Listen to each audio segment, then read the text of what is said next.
Good evening to those who have just joined us. Thank you so much for taking the time to be here today. We're just going to wait another minute just for everyone to trickle in. Just a reminder, throughout the course of this online information session, we do have the Q&A chat function. So if you have any pressing questions that you're really interested to get answered, please just chuck them in there and not the chat, and one of our friendly staff members will get back to you as soon as possible.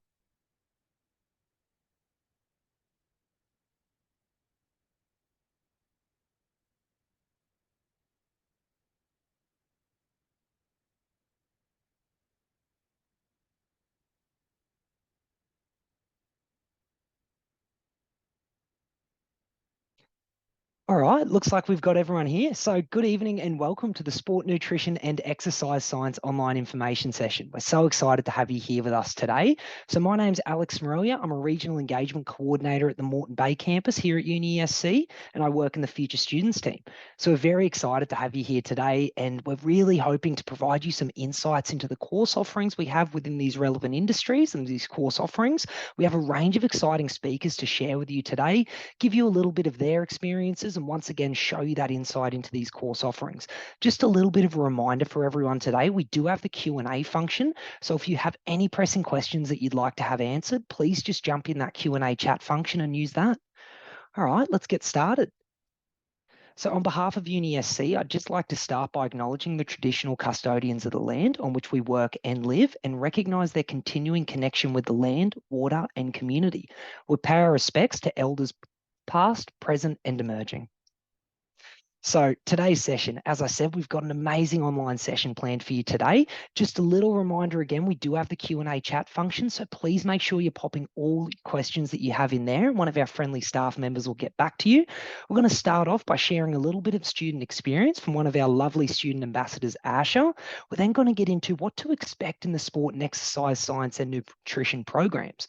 Then we'll dive into teaching methods and our personal approach to learning, our facilities and connections to the industry and how we can help you out, potential career outcomes, and then go into some pathway options in the next step from here. So why UniSC? This is a question that we get asked all the time and something that we love to answer. So there's obviously an array of answers to this, but we always love to say our 5-star student experience. And in my personal opinion, this is because of our smaller classes sizes, which can provide you with more engagement with your teachers and with your peers. We also have an extremely truly modern approach to teaching and a huge focus on employability, which we'll dive into a little bit later.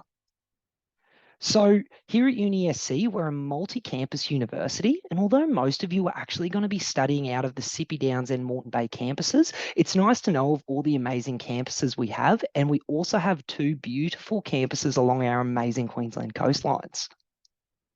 So there's a common misconception about studying at university that once you get into university, you're out in the open and you're by yourself. Whether it's true you're out in the real world, you're never by yourself, and especially here at UniSC. So we have amazing support options for you with our academic and study support, careers and employability, and so much more. Through all these offerings, we're actually rated top 5 in Australia in overall student experience. If you want to know more about the support options we have, please type support into our website and you'll find out everything you need to know. So as I mentioned before, with our huge focus on employability, 90% of UniSC graduates find employment within the first 4 months of graduating. I can second that from personal experience. I found employment within 1 month of graduating, and that was through our work integrated learning program, which provides you with the opportunity to work alongside industry professionals in an internship setting. So let's get stuck into it. So I'd like to introduce Asha, one of our amazing student ambassadors, to take over and tell you a little bit about her experience. Over to you, Asha. Thanks so much, Alex, and welcome everyone. So my name is Asha. I am currently in a double degree studying a Bachelor of Secondary Education and a Bachelor of Recreation and Outdoor Environmental Studies, which is a very, very long way to say FHP teacher. I had a maybe not so conventional, whatever that means, pathway to university. I am a non-school leaver, so I'm a mature age student. I graduated from high school back in 2011, and I had 9 gap years before I decided to come to university. Within that time, I was fortunate enough to work in my absolute dream job, which was as a gymnastics coach. I'd been in the sport for a total of 23 years, which is a very, very long time. and had been coaching for 12 of those. So it was a job I was dead set, committed to, absolutely loved it. But I did experience severe burnout doing that job. It's a very demanding role to have as a gymnastics coordinator. So by experiencing this burnout, it was quite confronting to me to have to change my course and change my pathway, because I knew I loved it, but it just wasn't working for me anymore. So I had to make the really tough decision to leave, but I still wanted to do something in the realm of what I was passionate about. This was a really hard decision for me, because in high school, when I was in grade 10 and had a meeting with my principal, he sat there and said to me, "There's no way you're smart enough to go to university. Don't even bother trying to do that." And I totally fell for that. I really, really believed it. And so I didn't really have a lot of confidence that I could be a university student, but I had to reflect on my skills that I already had as a coach and thought, you know what, I'm really good at this. I love it. Surely I can be good at something else. So I took the leap to go to university, to UniSC, and I entered in through the TPP program, Tertiary Preparation Pathway, and have never looked back since. So within my time at the university, I've found other roles that I'm really passionate about. One of them being a UniSC student ambassador. I am an Indigenous student ambassador as well, and working in the Indigenous Services unit here at UniSC at the Sippy Downs campus. And I'm also a student experience mentor. So I'm stepping away from gymnastics for a while to focus on study, but I'm also an Aboriginal artist, and I love that I have the flexibility to explore that as well.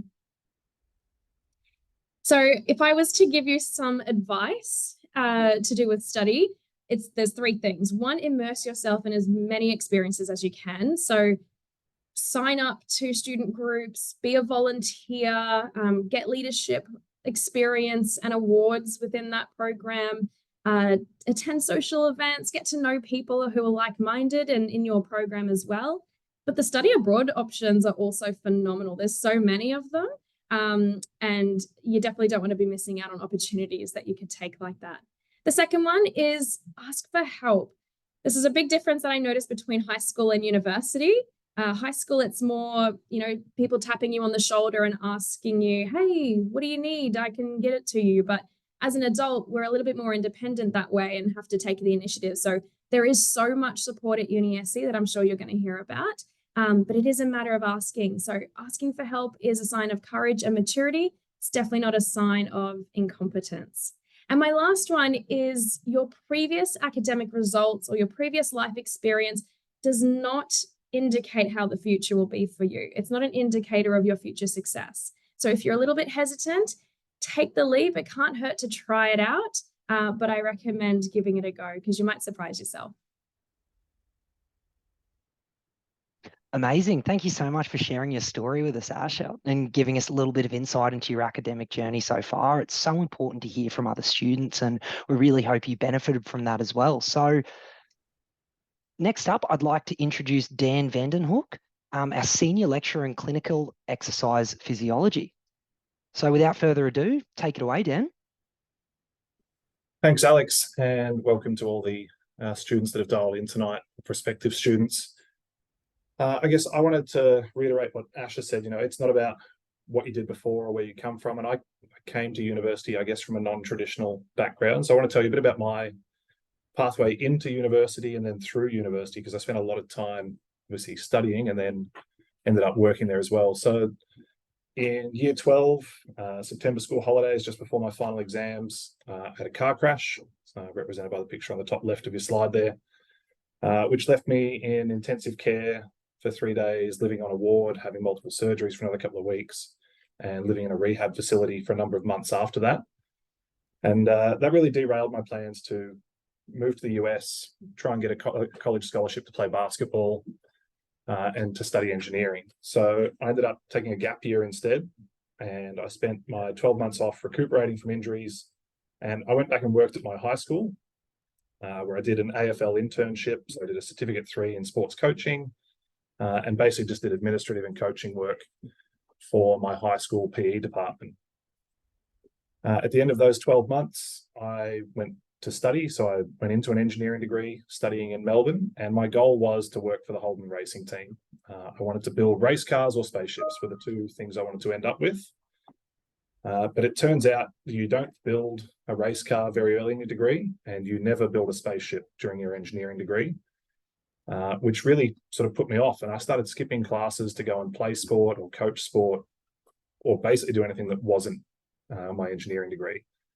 So I am a university dropout. I dropped out after 18 months. I spent the next 6 months working as a painter, working in commercial painting and residential painting, until I applied for university again after speaking to my high school careers counsellor. And my plan was do a teaching degree, get 14 weeks a year of holidays as a school teacher and live my life that way. But the careers counsellor said, maybe, Dan, you should think about doing exercise science and then doing a diploma of education or a master's of teaching on the end. It'll take about the same time, but it opens up some other job prospects. And with that advice, I enrolled in Bachelor of Exercise and Sports Science, and working through, and like many people in my degree, and probably some of you here tonight, I thought I was going to end up working in elite sport, and ideally with my beloved Hawthorn Football Club in Victoria. Turns out there weren't as many jobs as I thought. And during my placement in my degree, I actually learned I didn't really take joy in making athletes bigger, faster, and stronger. Whilst it's interesting, it wasn't something that sent me home at night sort of glowing about what I did. And so I decided to enroll in a master's at the end of my degree in clinical exercise physiology. And I wanted to use exercise as medicine and work in a rehab facility like I had lived in post-car crash. Through my placements there, I tried working did a placement at the facility where I went through my rehab post-car crash, learned a lot, realized that maybe it wasn't the place for me, and sort of fell in love with cardiometabolic conditions, working with people with diabetes, heart disease, these sorts of things, and moved my clinical practice into that area and really focused on that. Come the end of my master's degree, the option was open my own business or study more. And somebody offered me a research contract for 6 months. I figured somebody else's money was better than me running my own business. Filled a research contract for 6 months, fell in love with research, and I'll say I got suckered into a PhD. And like Asha said, her principal said she's not smart enough to go to university.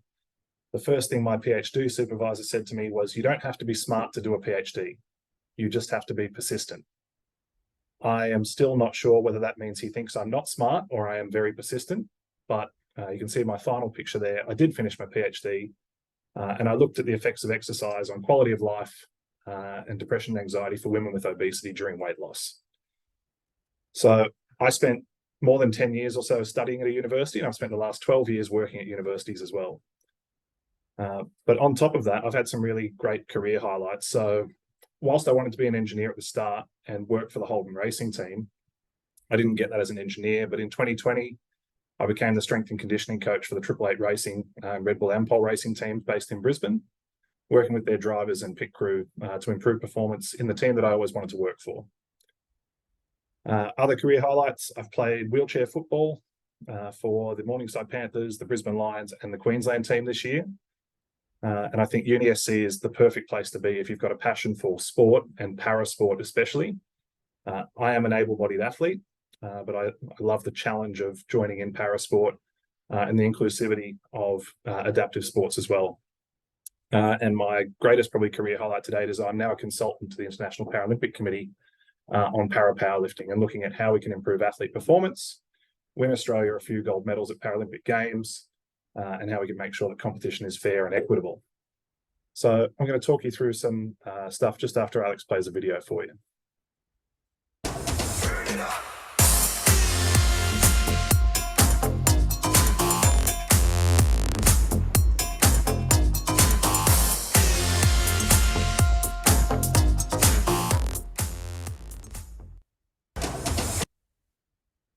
Thanks, Alex. So that little video just gives you a snapshot of what life could look like for you at UniSC within our Bachelor of Sports Studies, Sport and Exercise Science, Nutritional, Clinical Exercise, Phys programs.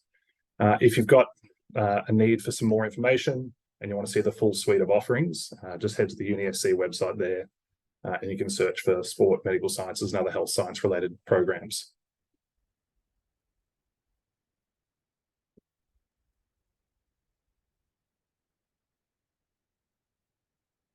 All right, so the Bachelor of Sports Studies, this degree or program is a combination of sports science and your passion project. So it's for students who have an interest in science but don't want to be a sports scientist and working as a strength and conditioning coach or a skills coach or a tactical coach for the team, but would like to understand the science behind what they're doing and then pairing that with something like journalism, marketing, tourism and event management.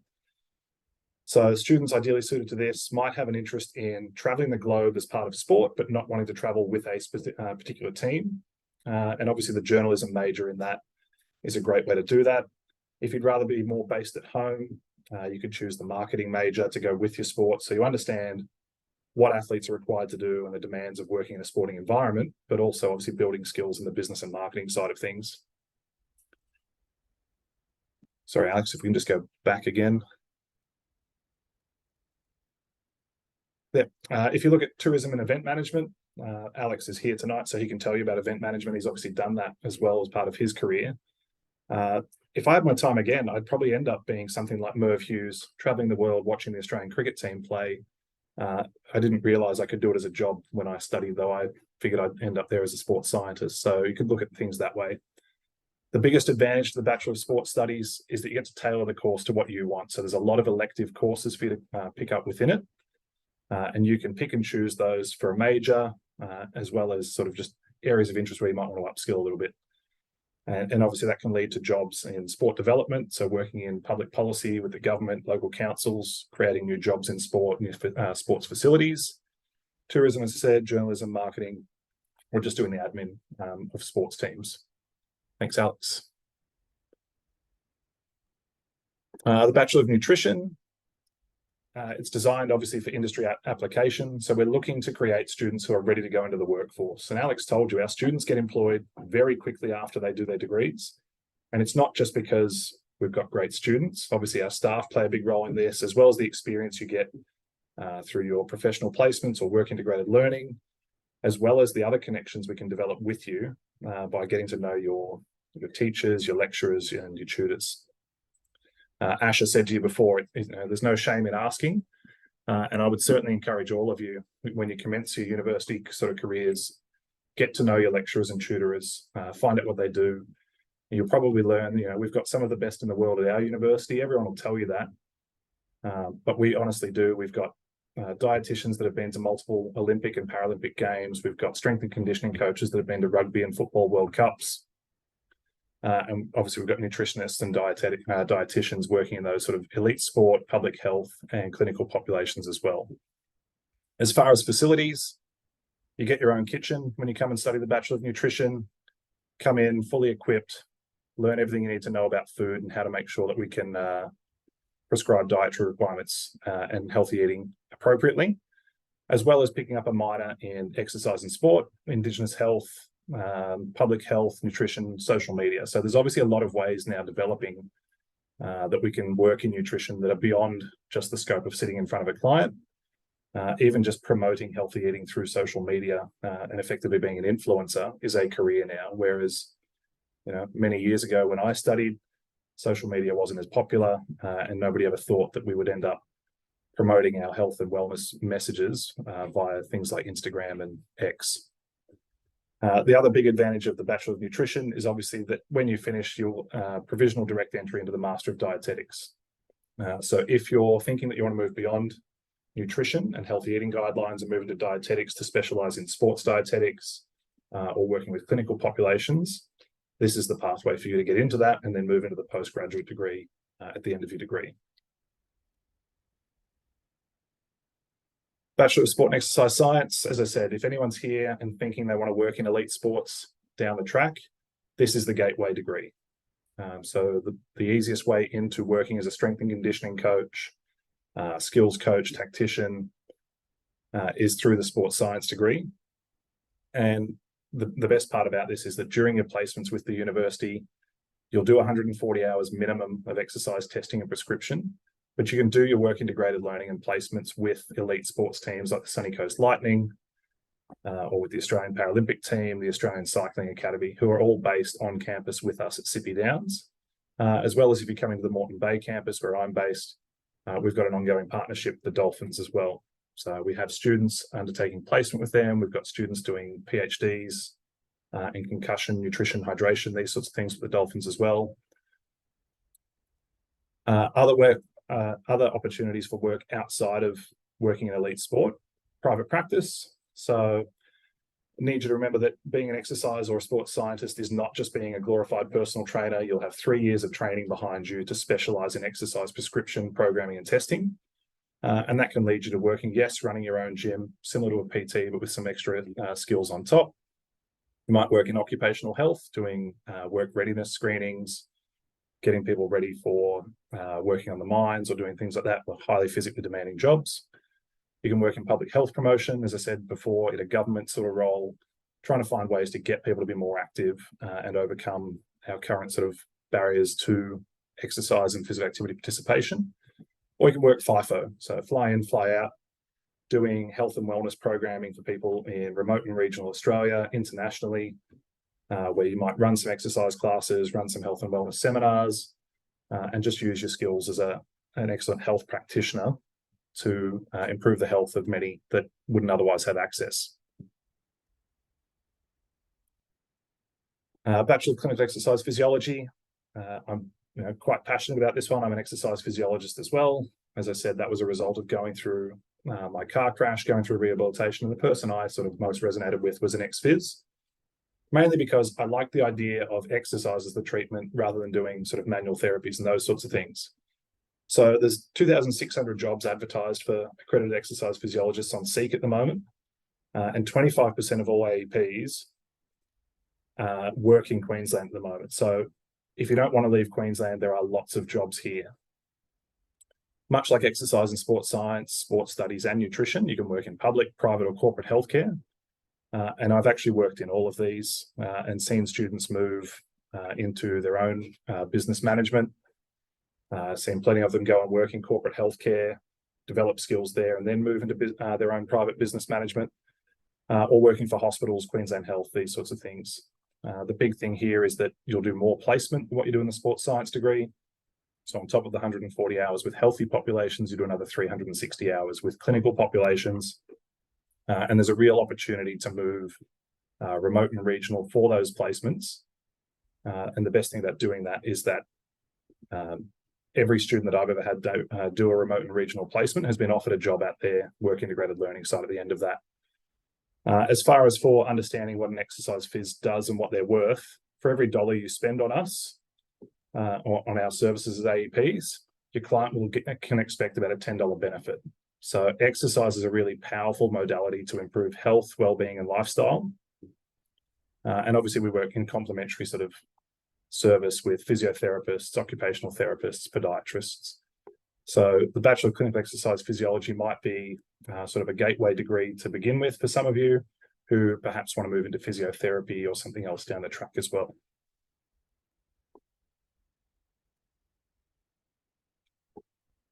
So I guess you've probably all got a picture in your head of what learning at university looks like, and it has well and truly changed since I started at university as a student.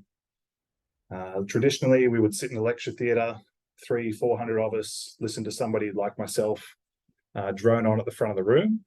It wasn't recorded. There were no slides prepared beforehand or given out beforehand, and you had to take notes madly while trying to listen. We're much more progressive these days. So your online learning content replaces lectures. So you've got the ability to listen live, to speed it up, to slow it down, to pause things, go back and forth and listen and re-listen to the content so that you can understand it, as well as you can obviously write your annotations as you move through. To complement that, you've got tutorials, laboratories, workshops, these sorts of things. So hands-on learning on the campus, getting to understand, where does your job lead to? What are the practical skills needed to complement your theoretical skills that you're developing? One of the biggest things across all of our health degrees is industry immersion, and that's not just in your placement experience or your work integrated learning. What we'd like to see is that you're immersed in the industries that you want to work in from the commencement of your degree right through to the completion of your program. And that could be through collaboration with other peers who help you get involved in sports clubs or other sort of organizations that they're involved with, through our tutors, through our lecturers and other staff. who can help you find opportunities to expand your knowledge and application of your skills without it having to be formal learning. So to do that, when I was a student, I worked at an Aussie Rules football club as a sports trainer for 5 years. And the beauty of working there was the club had a doctor who would teach us anatomy whilst we were working for the club. So I strongly encourage all of you, as you get involved in your degrees, find somebody who can help you progress your skills and apply them outside of the classroom. One, because it'll improve your learning. Two, because it'll lead to job prospects at the end. Obviously, our practicals, we use state-of-the-art equipment. We've got new facilities here at Moreton Bay that we're very proud of, as well as at Sippy Downs. We've obviously got the Australian Paralympic swimming team, the Sunny Coast Lightning. If clubs like that and teams like that are willing to train at our facilities, we know that they're world-class, as well as having visiting nations coming to train in our facilities and use our coaches. And I guess the big thing I learned talking about being taught by academics who are invested in your success is nobody at university wants to see you fail. None of us as educators take joy in seeing a student struggle. So as Asha said, if you ask for help, we actually really want to give it. So I'd encourage you all, make sure your tutors and your lecturers know who you are. And then when you do need help, feel free to reach out so that we can all sort of build on each other's success. And one of the other things you might be thinking about is, can I study overseas or can I do some placement overseas? Absolutely. So within any of the degrees we're talking about tonight, you can certainly look to study abroad, talk to your placement coordinators, talk to your lecturers about opportunities, where you would like to go, and we can work collaboratively to find a place that suits all of the needs of both parties.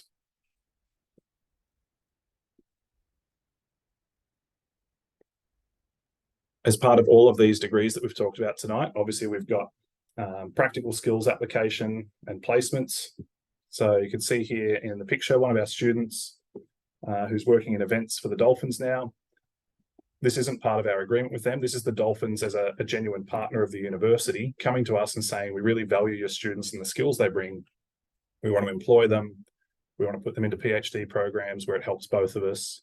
We want to take student placements. So these are not just paid partnerships where we put our name on things. These are genuine collaborations where we build a relationship and we have a mutual benefit through everything that we do. Obviously, we've got AIS accredited sports science labs. And as I said, we've had the Olympic team and the Paralympic team training with us on campus at Sippy Downs for a long time now. As for those that are teaching you, we've got strength and conditioning coaches, biomechanists, nutritionists, and dietitians that have worked in world rugby, world football, Olympic teams, Paralympic teams. So the exposure to international standard researchers, teachers, and practitioners is second to none at UniSC. If you're up at the Sippy Downs campus, obviously the sports precinct, as we've talked about before, the Sunshine Coast Lightning, obviously playing in the national netball competition, the swimming squads, and the Australian Cycling Academy, along with those other clubs and teams that want to come and use our facilities for shorter periods of time. We've talked about the Dolphins partnership. And I guess the other thing to talk about is that we've got 5 stars for teaching quality for the last 18 consecutive years. So this is students evaluating the staff on their teaching in the Good Universities Guide and their survey, as well as being ranked the top-ranked public university in Australia for graduate outcomes, so full-time employment in the field of rehab. So if you want to get employed in health, which is obviously where you're ending up if you're studying with us, we are the university of choice to make sure that our graduates get jobs and they get jobs quickly. And that's because of partnerships like this, the practical skills application that comes through formal learning in your placements and work integrated learning, as well as the informal learning that comes from additional experiences, volunteering, and other internships that you can take on while you're studying with us.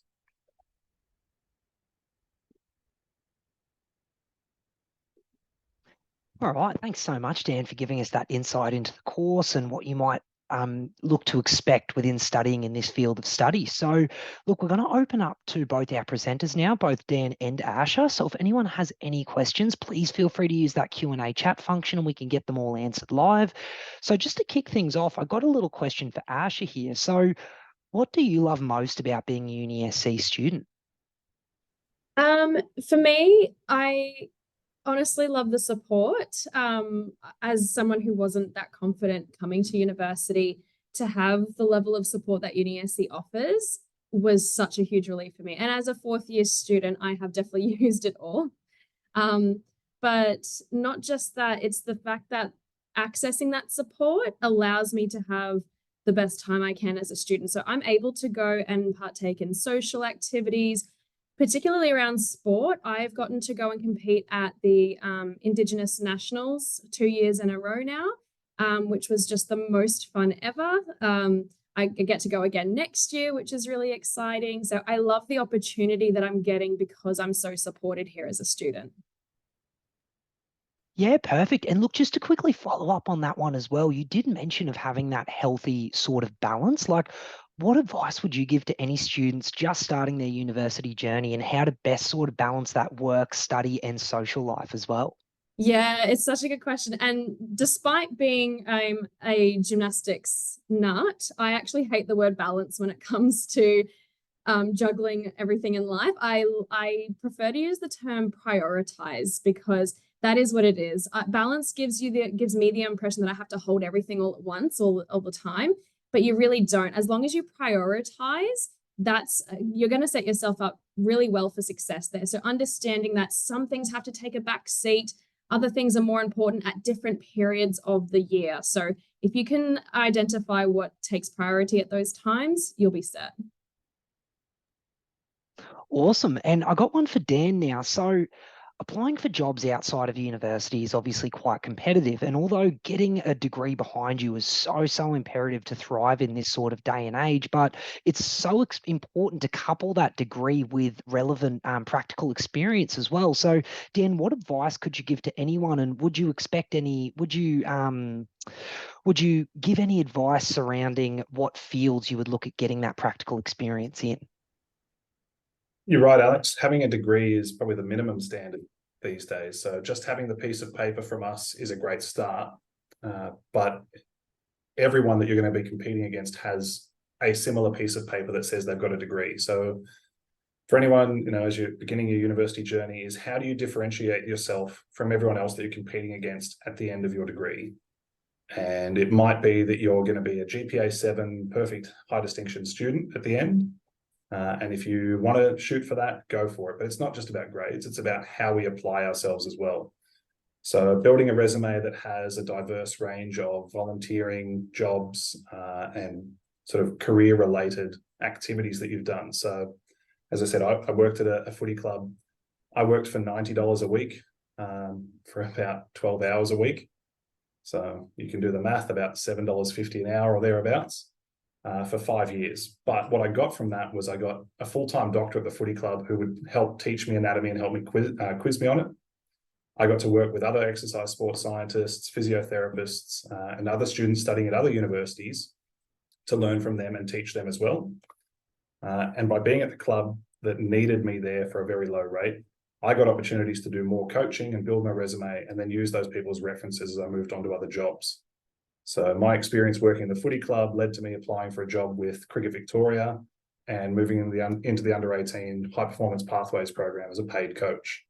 Now, it's not because I'm an amazing cricketer. I am very much a park cricketer at best. But those experiences of being able to apply what I've learned in placements, as well as what I've learned through other work integrated learning and volunteering options, made me highly employable. Yeah, great answer. And it's just so important to make sure you've got that end goal in your line of sight. So even if you are going through those jobs while you're at your degree and you're like, oh, geez, I'd love to be earning a little bit more money. It's all part of the university journey and you do just need to embrace it. So just make sure you've got that end goal in sight and you're constantly moving towards what your goal is. So just another one. So following up, I know we did mention study abroad, and this could be Asha or Dan, whoever wants to answer this one, but something I loved about my course was the opportunity to travel and study and travel at the same time. You didn't need to put one on hold to do the other. So do you know of any examples or any specific opportunities for not just international travel, but potentially like opportunities for field trips within these specific fields that you could share with everyone? Yeah, I'll kick off, Alex. So certainly combining travel and study is a great way to sort of experience things while you learn. And it looks great on your resume that you've got a bit of a more worldly sort of experience. So within any of these degrees we've talked about tonight, there's opportunities to study at other universities internationally and claim credit back with us at UniSC. There's also programs like the New Colombo program where the Australian government funds students to study in the Indo-Pacific, complete maybe some of their placement or a course whilst they're overseas working or learning in another country as well. So those opportunities are there. And I think I would encourage everyone to at least entertain the idea of moving overseas for a period of time or traveling, as well as looking into create your own opportunities and then bring them to us if it's a placement. So if you desperately want to go to the US and work with a college basketball team, somebody at the university will know a team or the team that you're trying to work with, and we might be able to find ways to work in with them as well. Yeah, perfect. Thank you. So I think we might have covered this one, but I'll just throw it out there again in case there are any more specifics you could touch on.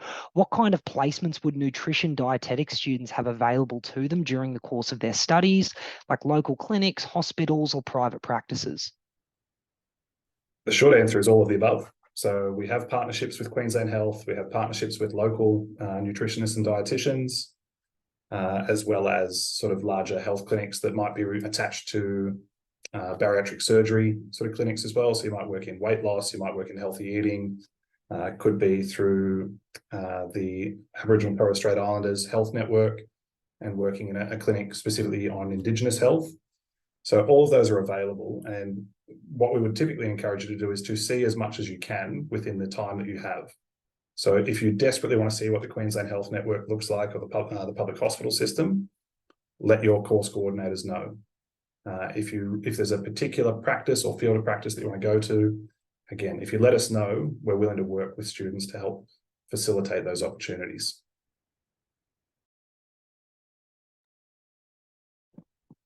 Yeah, perfect. Thanks so much, Dan. And cool, we've just got one in there for you, Dan.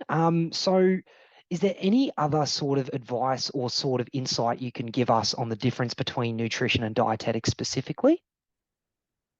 Yeah, so nutritionists are based on healthy eating guidelines and eating for general health and well-being. Dietitians have an additional level of accreditation and skill where they can prescribe specific dietary plans for clinical conditions. So a nutritionist can prescribe a healthy eating program for an apparently healthy, so somebody who doesn't have a major health condition, whereas a dietitian could prescribe programs for people with like diabetes and these sorts of conditions where much more consideration needs to be given, heart disease. So you will learn the basics of those in a nutrition degree, but to actually be able to prescribe and work with those, you need the dietetics qualification.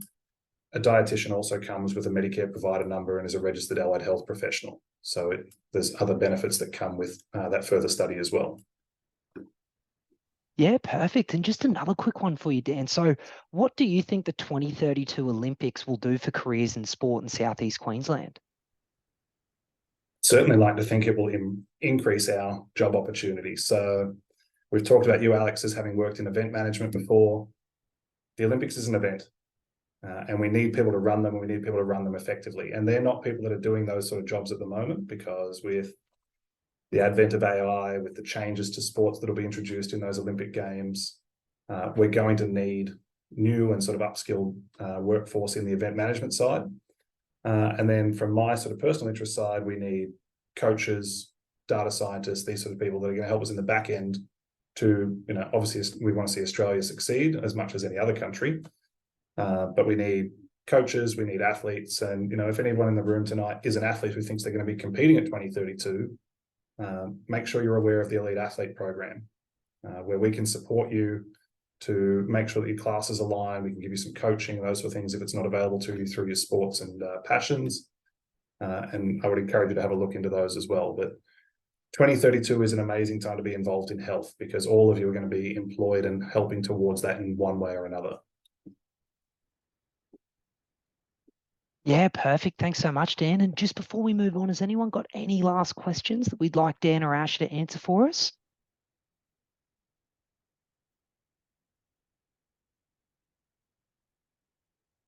Perfect. Okay, look, we'll get on to the next slides, but we'll make sure we do hang around it a little bit at the end as well. So if anyone has any more questions that come to mind, oh, yeah, we just got one coming up now.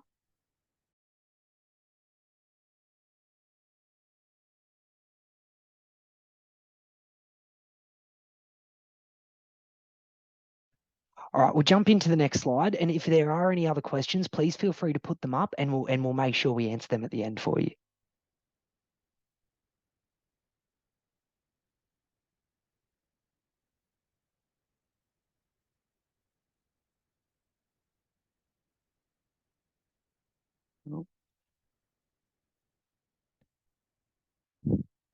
All right, so where do we go from here? So how to order your preferences.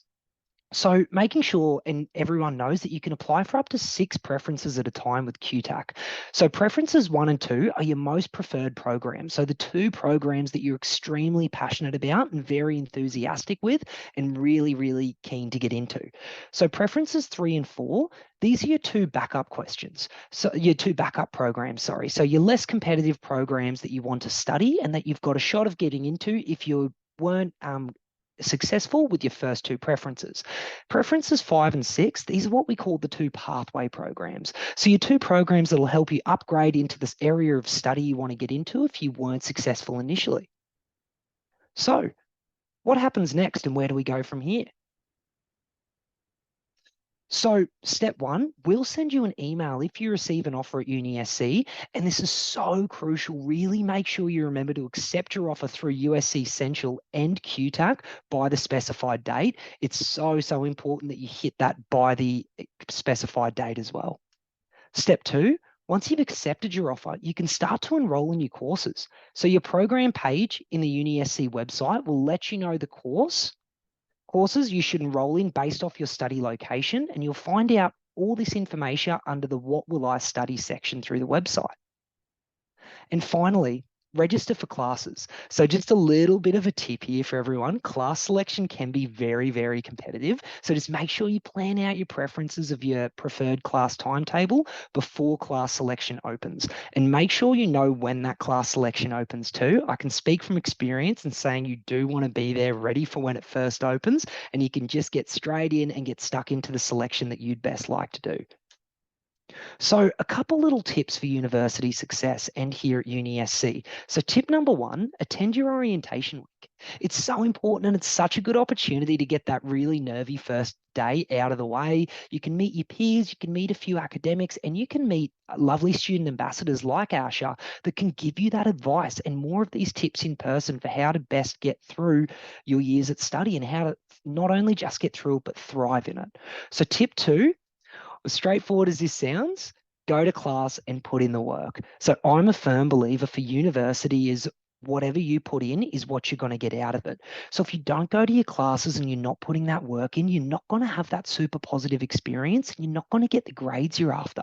So go there, put the work in, make sure you're attending your classes and absolutely smash it out of the park. So as we've talked throughout this whole program, tip 3, get the support. We have so many support options available to you, and it's so, so, so important that you're using them. You're not alone at university, so make sure you don't feel like you're in that position. And if you need help, there's no shame in reaching out. Tip 4, as we talked about again, find a balance. It's so, so important that you find that healthy balance between not just work and study, but social life too. It's crucial for your burnout and mental well-being that you balance all of these 3 elements. Well, 4 elements, I should say, because you need to sleep in there as well sometimes. So make sure you're finding that healthy balance. And once again, back to tip 3, if you're struggling with that, seek out support. There's so many support options at UniSC available to you. Number 5, just get involved. Like, you're only going to get as much out as you put in. So it's so crucial that you give your university experience everything it deserves and just get absolutely stuck in. Look, so although this is the end of our webinar, take this opportunity to engage with us. There's a QR code there. We please encourage everyone to scan this QR code, complete a contact card where you can get more information, find out all about our events and get invites to it. Also, if you're looking for more advice, reach out to our Student Central team. They've got all the answers for you. You can do that via the email address there or the telephone number there. So we're just going to hang around for a few more minutes. This is the end of our webinar. Thank you all so much for coming. If anyone has any further questions, please feel free to use that Q&A function, and we'll hang around for a little bit longer to make sure we can answer those questions. And once again, thank you so much for attending, and we really, really hope to see you next year or sometime soon at the University of the Sunshine Coast. Thanks, Alex. We've got one more question in the chat there from Owen, who's asked, how long would it take for someone in the program after graduating and working in the field of knowledge like this, would it take to be fully qualified and respected? The short answer is that our courses are accredited with the national bodies, so exercise and sports science and clinical exercise physiology are accredited with Exercise and Sports Science Australia, which means when you finish, you submit your documentation and pay your membership fee, and you are qualified and registered with those professional bodies. Much the same if you're working as a dietitian, you can register with APRA once you're finished with us as well, so the Allied Health Practitioners Register. As for being respected, being a graduate of UniSC will give you automatic credence because our courses are accredited, our teaching staff are world staff, and we know that our students and graduates that we produce are work ready. So you'll be respected from the start. Obviously, if you want to find yourself into a niche or you want to build your profile, it'll take as long as it takes, unfortunately. So if you work quite diligently and you build a big profile quite quickly, it can happen much quicker than others. Otherwise, obviously all careers take time to build, but you'll be qualified and registered immediately on finishing as long as you pay your membership fees.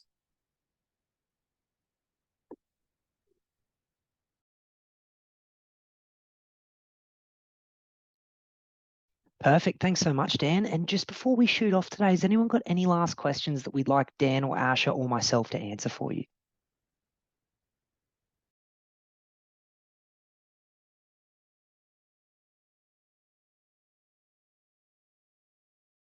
Perfect. All right. Well, once again, thank you all so much for attending. We really, really appreciate your time today, and we hope to see you soon at UniSC.